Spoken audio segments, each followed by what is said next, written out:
течение 2 дней десятки спортсменов из разных уголков Коми борются во всех смыслах этого слова за звание лучших в республике. Для кого-то из этих ребят это первые состязания такого уровня. А вот борец воркутинской сборной Иван Кувалдин спокоен. Борьбой молодой человек занимается уже 11 лет. В 7 лет отец отвел Ивана на секцию. И с тех пор классическая борьба – часть его жизни. За плечами у него не одно состязание разных уровней, от муниципального до всероссийского. И сегодня он не только соревнуется, но и поддерживает младших ребят из воркутинской сборной, помогает размяться перед выходом на ковер, дает советы.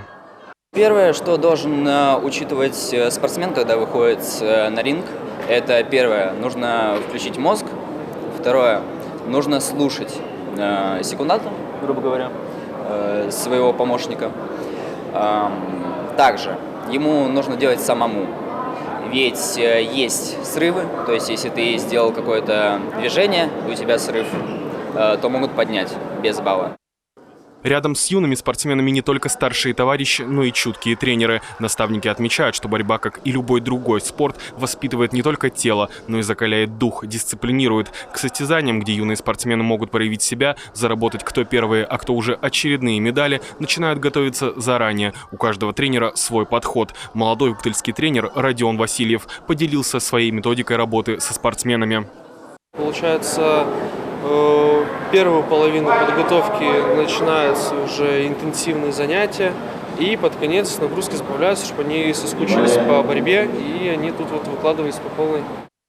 Исход схватки борцов предсказать сложно. На поединок отводится 4 минуты, в течение которых борцы успевают набрать баллы. Однако порой чистая победа может случиться на ковре в считанные секунды. Ребята из Коми сходятся в спарринге, чтобы определить лучшего из лучших. На кону пропуск на первенство Северо-Западного федерального округа.